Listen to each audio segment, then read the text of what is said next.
جی جی سر، سر الحمدللہ۔ جی آج کی نشست میں ہم انشاءاللہ پڑھنے والے ہیں حدیث نمبر 663 سے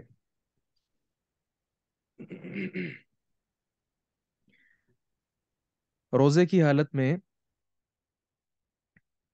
انسان پر لازم ہے کہ وہ فضولیات وغیرہ سے اجتناب کرے۔ اس سلسلہ میں یہ حدیث مبارکہ ہے۔ آپ صلی اللہ علیہ وسلم نے ارشاد فرمایا من لم يدع قول الزور والعمل به والجهل فليس لله حاجة في أن يدع طعامه وشرابه۔ من جو شخص لم يدع نہ چھوڑے قول الزور جھوٹی بات والعمل به اور اس پر عمل والجہل اور جہالت، تین کاموں کا تذکرہ کیا۔ فلیس للہ تو نہیں ہے اللہ کے لیے حاجت ان کوئی ضرورت بھی فی اس بارے میں ان یدع کہ وہ چھوڑے رکھے طعامہ اپنا کھانا و شرابہ اور اپنا پینا۔ رواہ البخاری و ابو داود واللفظ له۔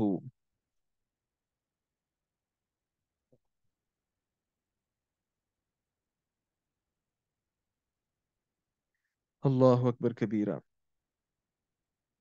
یہاں تین باتوں کا تذکرہ ہے۔ قول الزور جو ہے جھوٹی بات، اس میں ہر ایسا قول شامل ہے جو انسان کو حق سے باطل کی طرف لے کر جا رہا ہے، اور یقینی طور پر اس میں جھوٹ بھی شامل ہے، گالم گلوچ بھی شامل ہے، چغلی اور غیبت بھی شامل ہے، اسی طرح جھوٹی گواہی دینا بھی شامل ہے۔ یعنی زبان سے نکلا ہوا ہر وہ بول جو انسان کو باطل کی طرف لے کر جا رہا ہے۔ قول الزور میں یہ ساری باتیں شامل ہیں۔ قول الزور سے مراد اکیلا جھوٹ نہیں ہے جس طرح بعض لوگ نے سمجھا ہے، یہاں سے مراد صرف جھوٹ نہیں ہے بلکہ خلاف شرع، حق سے باطل کی طرف پھیرنے والی ساری باتیں اس کے اندر آ جائیں گی۔ جی والعمل بھی، دوسرا ہے کہ اس پر عمل، یعنی زور پر عمل،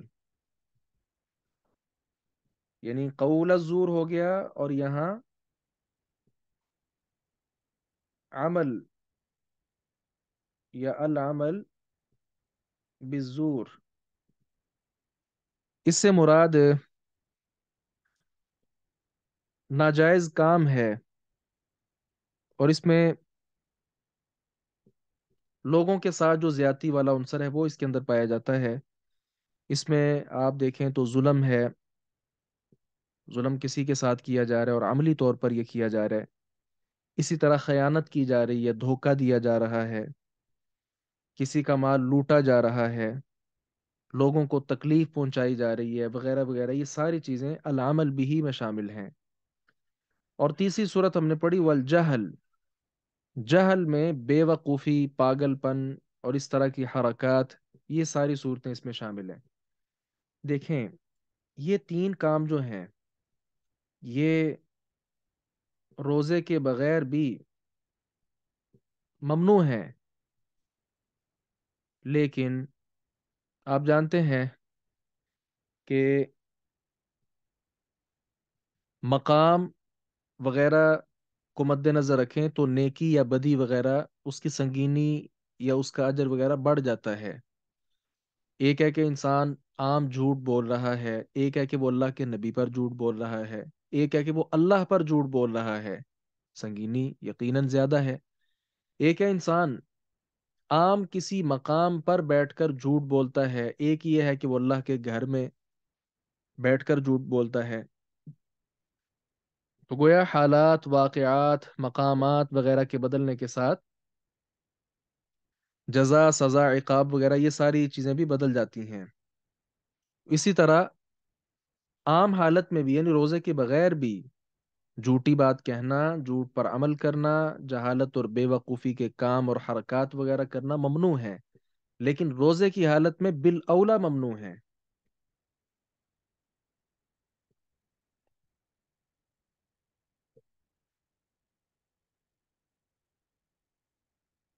فلیس للہ، پس نہیں ہے اللہ کے لیے، حاجت کوئی ضرورت، فی اس بارے میں، ان یدع کہ وہ چھوڑے رکھے، طعامہ اپنا کھانا، و شرابہ اور اپنا پینا۔ اللہ اکبر کبیرہ۔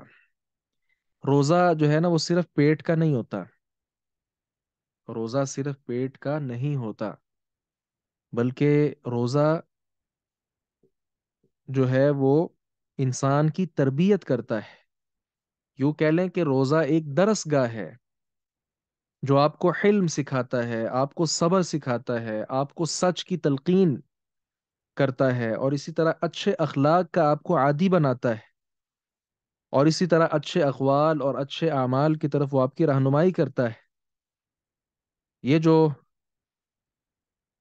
پیٹ ہے کھانے پینے سے رکتا ہے، اسی طرح جو انسان کے خاص اعضاء ہیں شرمگاہ، یہ اس کو درس دیتی ہے کہ وہ ہر قسم کی فحش کلامی اور اس قسم کی بات وغیرہ وغیرہ، ان ساری چیزوں سے وہ کیا رہے، دور رہے۔ تو یہ ساری صورتوں پر عمل کرنے کے ساتھ روزہ کا جو اصل مقصد اور اصل فوائد اور ثمرات ہیں وہ انسان سمیٹ سکتا ہے۔ وگرنہ ایک انسان پہلے بھی جھوٹ بولتا تھا، آج بھی جھوٹ بولتا ہے، روزے کی حالت میں بھی جھوٹ بولتا ہے، تو پھر صبح سے شام تک بھوکا رہنے کا مقصد کیا ہے؟ کوئی مقصد نہیں ہے۔ اس لیے ہمیں چاہیے، سب کو چاہیے، سب سے پہلے عثمان کو اور پھر آپ تمام احباب کو اس بات کی جو ہے نا وہ توجہ ہمیں ہونی چاہیے کہ اگر پہلے ہماری عمر 20 سال تھی تو 20 سال میں جو گناہ ہوتے تھے، یعنی 20 سال کے جب ہم تھے ہم گناہ کرتے تھے، جھوٹ بولتے تھے، تو آج اگر ہم 30 سال کے ہو چکے ہیں، 35 سال کے ہو چکے ہیں، اس کے باوجود وہ گناہ والی صورتحال بالکل وہیں کی وہیں ہے۔ کیا فائدہ ہوا تقاریر سننے کا؟ کیا فائدہ ہوا تلاوت قرآن کرنے کا، تلاوت قرآن سننے کا، نماز تراویح پڑھنے کا، عمرہ اور حج کرنے کا، والدین سے نصیحت حاصل کرنے کا، اور اساتذہ سے دعائیں لینے کا؟ یہ سارے پھر فائدے کیا ہیں؟ جب ہم دیکھیں 15 20 سال پہلے تو بھی ہم ویسے کے جھوٹے تھے، آج بھی ویسے کا جھوٹ بول رہے ہیں، تو کیا فائدہ ہوا؟ مزید گناہوں کے اندر اضافہ ہوا۔ تو گویا روزہ بار بار اللہ رب العزت یہ سال میں ایک بار اہل اسلام پر فرض کرتے ہیں تاکہ وہ ان کے لیے یہ تربیت کی اماج گاہ بنے، وہ تربیت یہاں سے حاصل کریں، اور ایسی تربیت اور ایسی روحانیت انسان پر آئے کہ سارا سال گزرنے تک وہ روحانیت اس کے چہرے پر اور اس کے اعضاء پر اور اس کے معاملات اور کاموں پر نمایاں نظر آنی چاہیے۔ جی، یہ متن جنہیں یاد ہو جائے وہ ہاتھ کھڑا کر لیں۔ من لم يدع قول الزور والعمل به والجهل، پہلے اتنا یاد کر لیں، اور اس کے بعد فلیس للہ حاجت فی ان یدع طعامہ وشرابہ۔ آپ ماشاء اللہ بڑے ہو گئے ہیں تو جلدی جلدی یاد کر لیا کریں۔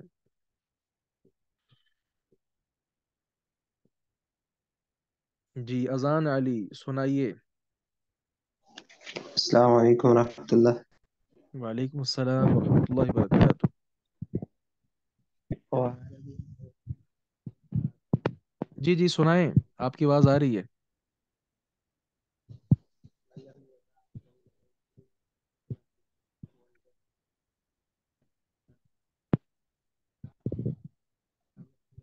شاید ان کی آواز مجھ تک تو نہیں آ رہی، تو اقرا پڑھیں۔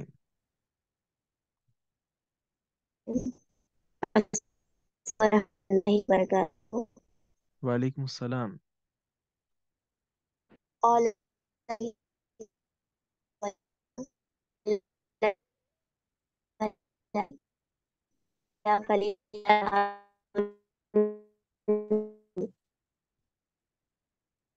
اللہ اکبر کبیرہ۔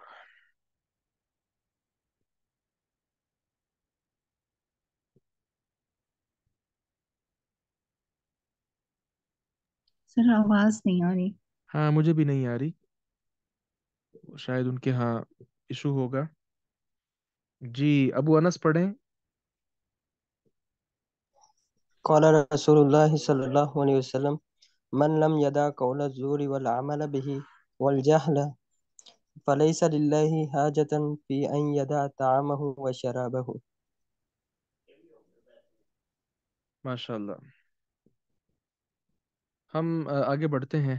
تو اس کا بڑا آسان حل یہ ہے، بس اوقات آپ روزے کی حالت میں ہوتے ہیں اور اس کے باوجود بھی لوگ آپ کو تنگ کر رہے ہوتے ہیں، آپ کو مجبور کر رہے ہوتے ہیں کہ آپ اس کو گالی دیں، آپ کو مجبور کر رہے ہوتے ہیں کہ وہ آپ اس پر ہاتھ اٹھائیں، وغیرہ وغیرہ۔ اس صورت میں نبی اکرم صلی اللہ علیہ وسلم کی تعلیم یہ ہے، اگر آپ کے ساتھ کوئی ایسی ویسی حرکت کرے تو آپ اس کو کہہ دو کہ میں روزے سے ہوں۔ یہ بڑا خوبصورت جواب ہے۔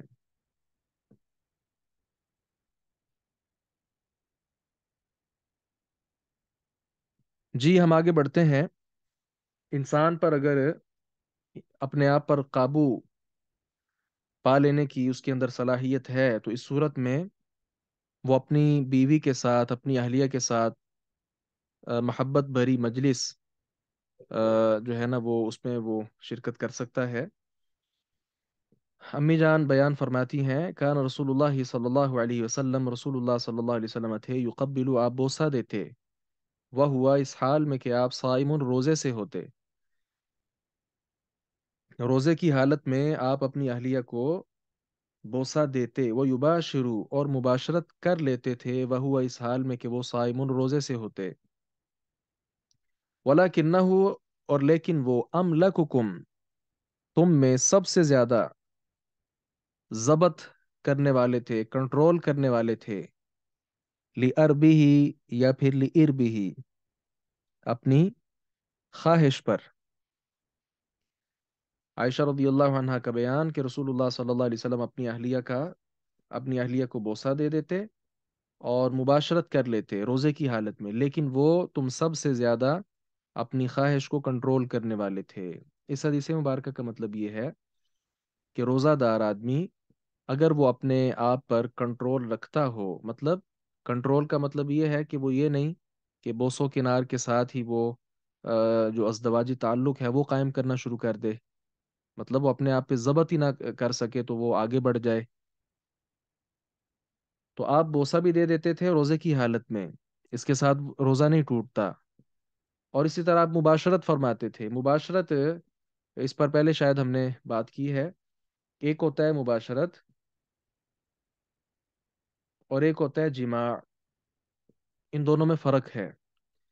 ویسے تو کنایتاً جماع کو بھی مباشرت کہہ دیا جاتا ہے، لیکن باشرہ یباشر، مباشرہ یہ بشر سے ہے، بشر چمڑی کو کہتے ہیں، یہ ہمارا جو جسم ہوتا ہے، ماس جو ہوتا ہے، اس کو بشر کہا جاتا ہے، تو چمڑی کے ساتھ چمڑی ملانا، جسم کے ساتھ جسم ملانا، اس کی اجازت ہے روزے کی حالت میں، لیکن آگے جو خاص تعلق ہے اس کو جماع کہا جاتا ہے، جس کے نتیجے میں ہم اللہ رب العزت سے اولاد کی خواہش رکھتے ہیں، تو جماع جو ہے یہ روزے کی حالت میں بالکل ممنوع ہے۔ البتہ مباشرت جائز ہے، تقبیل بھی اور مباشرت بھی جائز ہے، لیکن کس کے لیے؟ جو اپنے آپ پر ضبط رکھتا ہو، یہ نہیں کہ پھر وہ جماع ہی کر بیٹھے۔ اچھا، اب یہاں مسئلہ یہ ہے کہ جو آدمی اپنی خواہش پر قابو نہیں پا سکتا، اسے پتا ہے کہ میں بیوی کے پاس جاؤں گا، بوسہ دینے کے بعد آگے بڑھتے ہوئے میں اس کے ساتھ جماع بھی کر بیٹھوں گا، تو اس کے لیے حرام ہے کہ وہ تقبیل یا مباشرت وغیرہ کی صورت اختیار کرے۔ کیوں؟ اس کو کہا جاتا ہے فقہ کی اصطلاح میں سد ذریعہ، سد ذریعہ کے طور پر۔ کیا مطلب؟ کہ اصلاً یہ حرام نہیں ہے تقبیل یا مباشرت وغیرہ، لیکن سد ذریعہ، اس ذریعے کو روکنے کے لیے، وہ ذریعہ کیا ہے؟ آگے جماع میں واقع ہونا، تو جو آدمی واقع ہو سکتا ہے، اسے اپنے آپ پر کنٹرول نہیں، اس کے لیے یہ درست نہیں ہے کہ وہ تقبیل یا مباشرت وغیرہ کرے۔ پھر یہاں یہ جو ارب ہے نا، اس کو اگر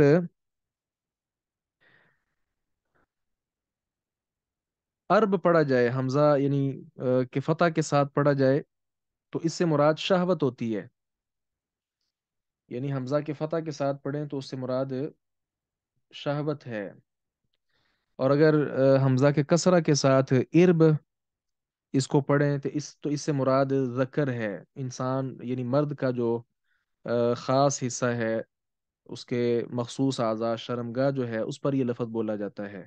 تو دونوں طرح اس کو پڑھا جا سکتا ہے کہ آپ اپنے ذکر پر بہت زیادہ یعنی اس کو ضبط میں رکھتے تھے، مطلب یہ نہیں کہ جماع میں واقع ہو جائیں، اور اسی طرح آپ جو اپنی شہوت ہوتی ہے بیوی کے پاس جانے کی، اس شہوت پر بھی آپ سختی کے ساتھ کنٹرول کرنے والے تھے، جماع میں آپ منتقل نہیں ہوتے تھے۔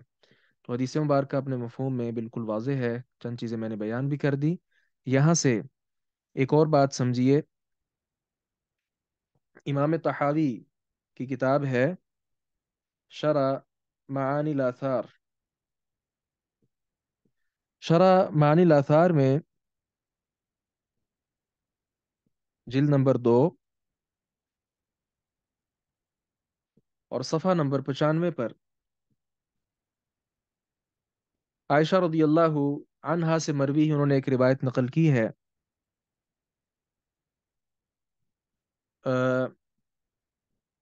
آدمی نے ان سے سوال کیا، روزے کی حالت میں بیوی کے اعضاء میں سے کیا چیز حرام ہے روزے دار کے لیے؟ انہوں نے لفظ بولا تھا فرجہا،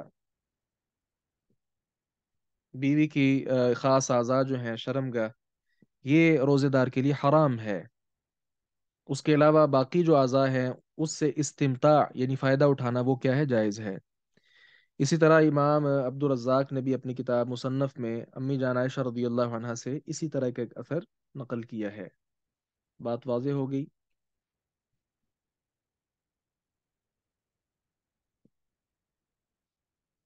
جی، زیادہ فی روایہ، ایک روایت میں اضافہ ہے کہ فی رمضان، رمضان میں، یہ رمضان کی بات ہے۔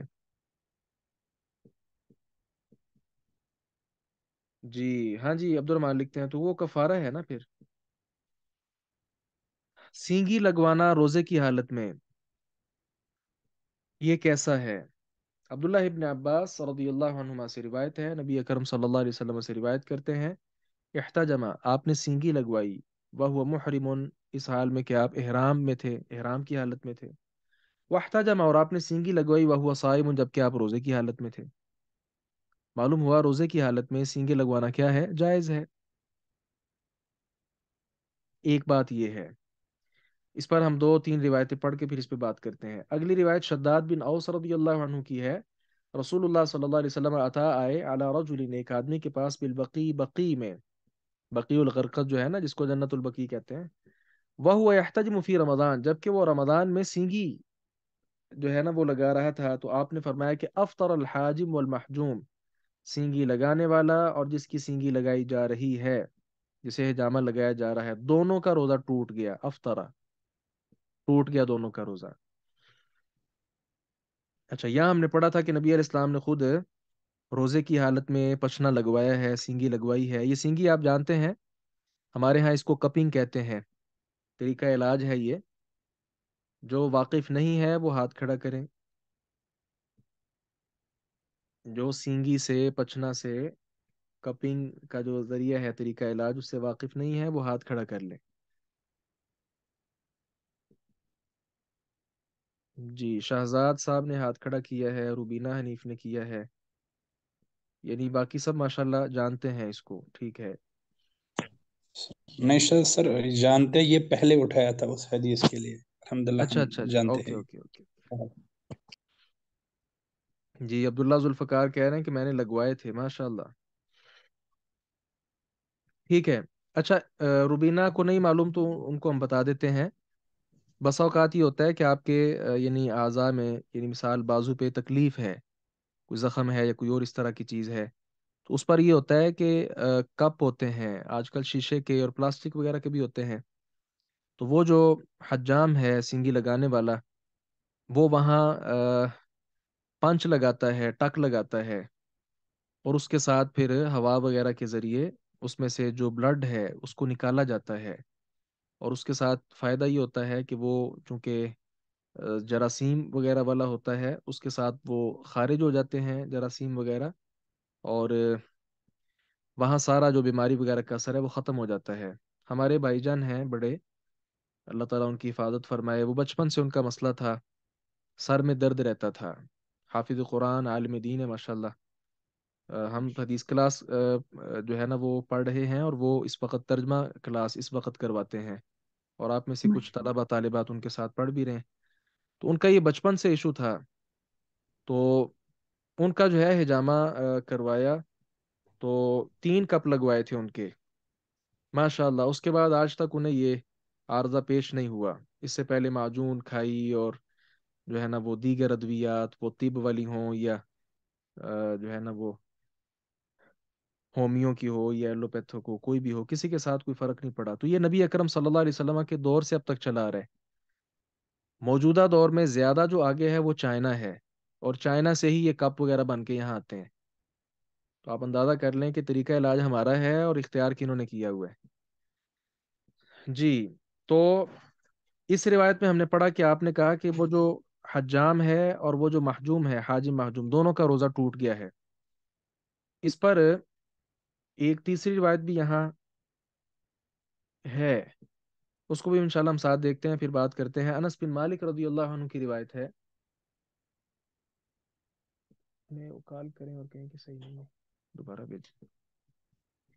انس بن مالک رضی اللہ عنہ کی روایت ہے، انہوں نے کہا اول ما کرہت، سب سے پہلی چیز جو ناپسند کی گئی وہ کیا تھا؟ سب سے پہلے جو چیز ناپسند کی گئی وہ کیا تھی؟ الحجامۃ، حجامہ کروانا، للصائم، روزے دار کے لیے. ان جعفر بن ابی طالب، کہ جعفر بن ابو طالب، احتجم، انہوں نے سینگی لگوائی، وهو صائم، جبکہ وہ روزے میں تھے. فمر به النبی صلی اللہ علیہ وسلم، تو ان کے پاس سے نبی کرم صلی اللہ علیہ وسلم گزرے تو آپ نے فرمایا افطر هذان، ان دونوں کا روزہ ٹوٹ گیا، یعنی سینگی لگانے والے کا اور سینگی لگوانے والے کا. ثم رخص النبی، پھر نبی مکرم صلی اللہ علیہ وسلم نے رخصت دے دی، بعد اس کے بعد، فی الحجامت، حجامہ میں، للصائم، روزے دار کے لیے، روزے دار کے لیے بعد میں آپ نے رخصت دے دی. وکان انس یحتجم وهو صائم، پھر انس رضی اللہ عنہ کا عمل بھی ملتا ہے کہ وہ سینگی لگواتے تھے، وهو صائم، جبکہ وہ روزے سے ہوتے تھے. اب یہ جو 3 طرح کی ہم نے روایتیں پڑھی ہیں حجامہ کے حوالے سے، 3 طرح کی ابھی تک جو ہم نے روایتیں پڑھی ہیں، اس پر اہل علم کے پھر مختلف اقوال ہیں. اللہ اکبر کبیرہ.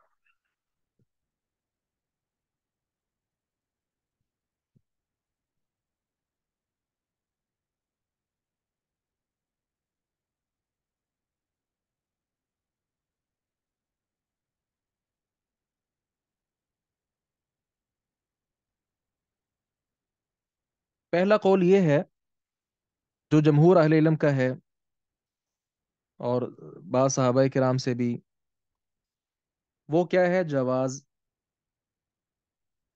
کیا مطلب؟ کہ جائز ہے، روزہ دار حجامہ لگوا سکتا ہے. ابھی جو ہم نے حدیث مبارکہ پڑھی یہی ان کی دلیل ہے. دوسری رائے امام احمد رحمہ اللہ اور دیگر بعض اہل علم کی ہے. ان کا کہنا کیا ہے؟ روزہ فاسد ہو جاتا ہے، حجامہ لگانے سے روزہ فاسد ہو جاتا ہے. روایت وہی جو ہم نے دوسرے نمبر پر پڑھی، افطر الحاجم والمحجوم والی.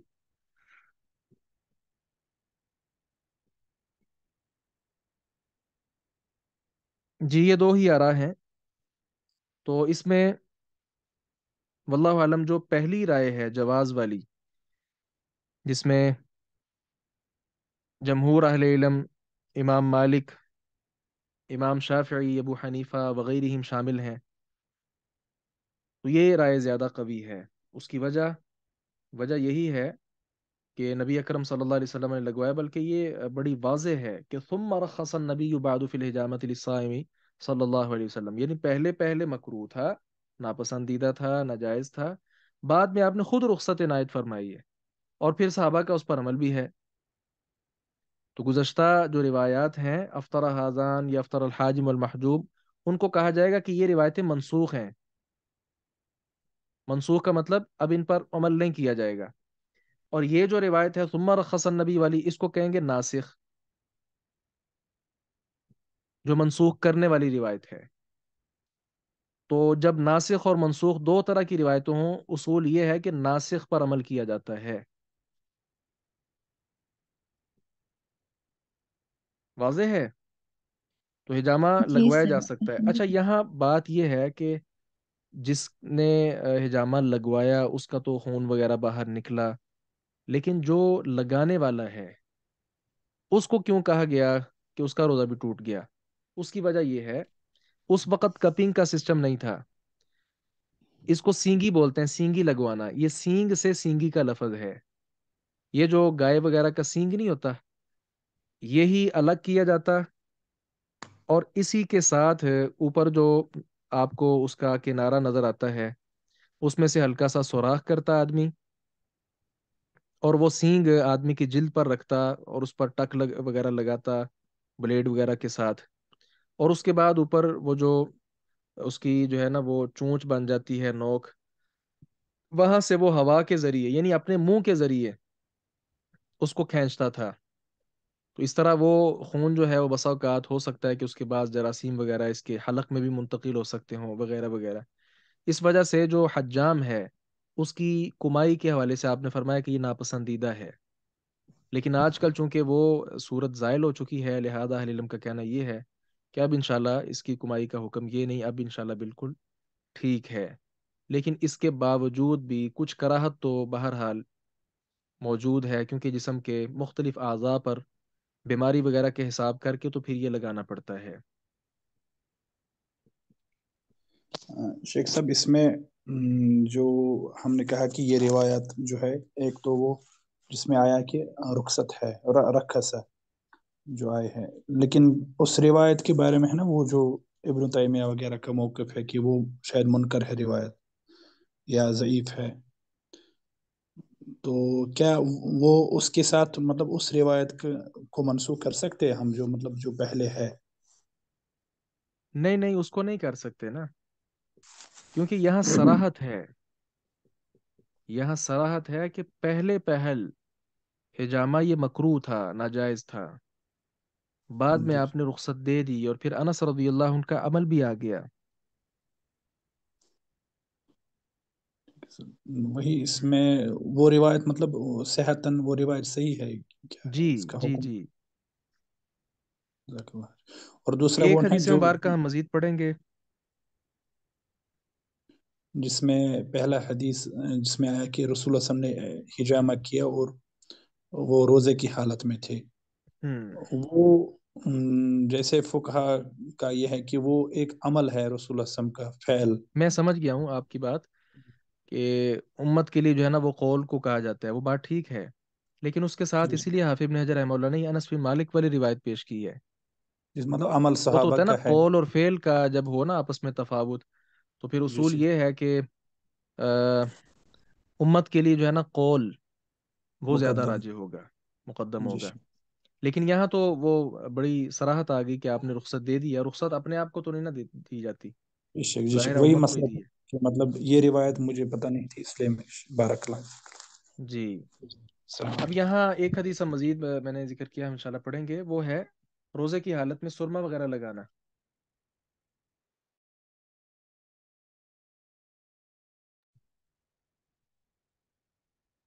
عائشہ رضی اللہ عنہا سے روایت ہے ان نبی صلی اللہ علیہ وسلم کہ نبی اکرم صلی اللہ علیہ وسلم نے اکتحل سرما لگایا فی رمضان، رمضان میں، وہو صائم، جبکہ آپ روزے سے تھے. روزے کی حالت میں آپ نے سرما لگایا ہے. امام ابن ماجہ نے اس کو ضعیف سند کے ساتھ روایت کیا ہے، اور امام ترمذی نے کہا ہے کہ لا یصح فیہ شیء، اس مسئلہ میں کوئی حدیث بھی صحیح نہیں ہے. بات ٹھیک ہے امام ترمذی رحمہ اللہ کی، اور یہ روایت کرنے میں امام ابن ماجہ متفرد ہیں، یعنی اور کسی حدیث کی کتاب میں روایت ہے بھی نہیں. یہ روایت صحیح نہیں ہے. اب رہا مسئلہ کہ پھر اس کا حکم کیا ہے، سرما لگایا جا سکتا ہے یا نہیں. اس کے متعلق اہل علم میں جو آراء ہیں،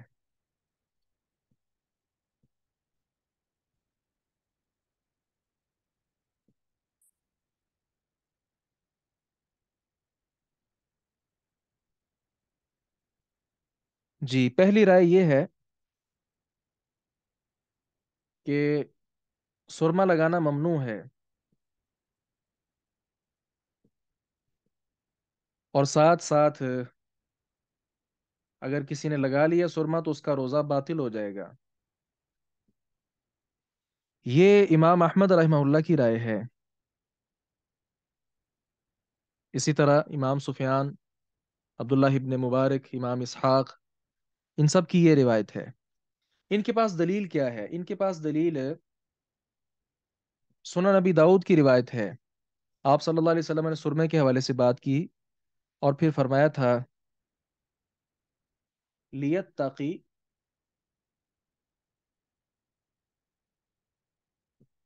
الصائم، کہ روزہ دار جو ہے وہ اس سے بچے گا، روزہ دار اس سے بچے گا۔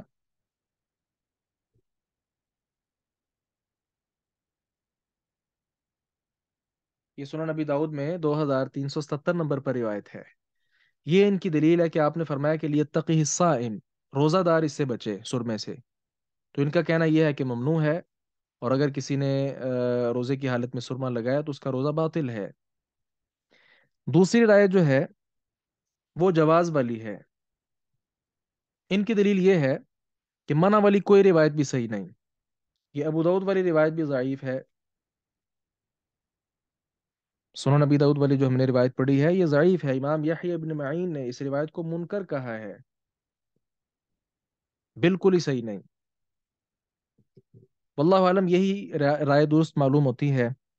اس میں جو ہے شیخ الاسلام ابن تیمیہ رحمہ اللہ اور شوافع جو ہیں امام شافعی، ابو حنیفہ اور دیگر کی یہ رائے ہے کہ سرما لگانا جائز ہے، اور یہی بات سمجھ آتی ہے۔ یہاں پھر ملتا جلتا ایک مسئلہ ہے، جو ڈراپ وغیرہ ہوتے ہیں آنکھ کے لیے اور اسی طرح کان کے لیے، اس کا کیا حکم ہے؟ کوئی بتا سکتے ہیں؟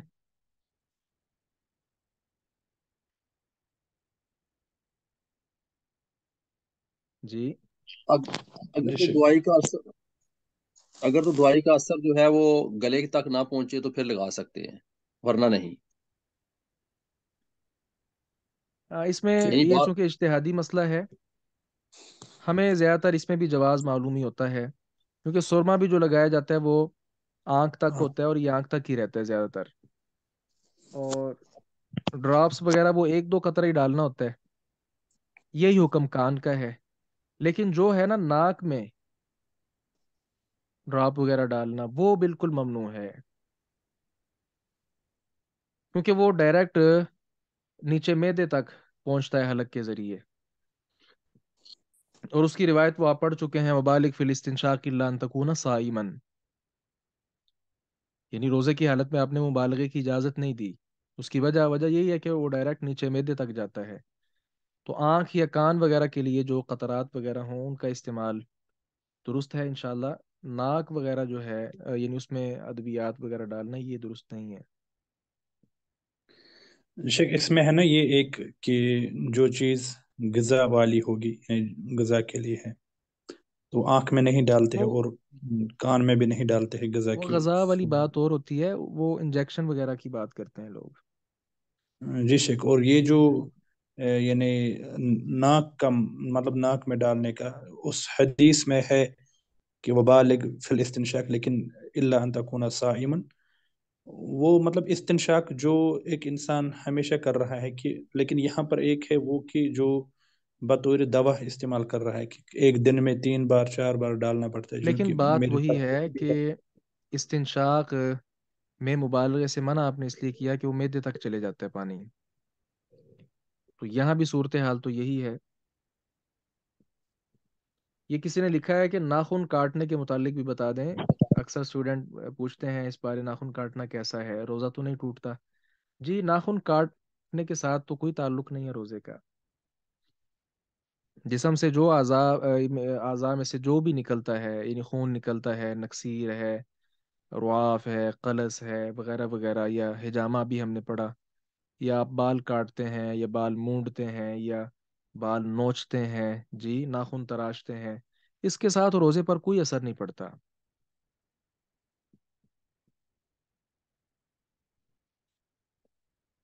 جی میرے خیال میں ہم یہیں السلام اتفاق علیکم کرتے ہیں۔ وعلیکم السلام۔ شیخ محترم، یہ جو دمے کے مریض ہوتے ہیں اور یہ جو اسٹیم لیتے ہیں تو کیا اس سے بھی روزہ ٹوٹتا ہے، یا اس کے بارے میں کیا اس کے رائے ہے؟ متعلق اہل علم کی مختلف آراء ہیں. ان کا کہنا یہ ہے، انہیلر وغیرہ کا استعمال ہوتا ہے نا. جی جی اس میں اگر تو صرف سٹیم ہے، بھاپ ہے، جی اس کی اجازت اہل علم دیتے ہیں. لیکن اگر اس میں آپ نے کوئی دوائی وغیرہ ڈالی ہوئی ہے، اس صورت میں اس کی اجازت نہیں دی جاتی.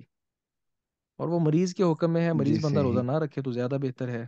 اس نے صرف یہ انہیلر ہی تو نہیں لینا ہوتا، اور بھی اس نے میڈیسن لینی ہوتی ہے اور اس کے مطابق غذا کھانی ہوتی ہے. تو اللہ تعالیٰ نے فرمایا جو جی جی مریض ہے یا مسافر ہو، فعدۃ من ایام اخر، آئندہ دنوں میں وہ روزے پورے کر لے.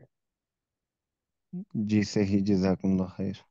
سبحانک اللہم وبحمدک، اشہد ان لا الہ الا انت، استغفرک واتوب الیک. السلام علیکم ورحمۃ اللہ وبرکاتہ. وعلیکم وعلیکم السلام. السلام.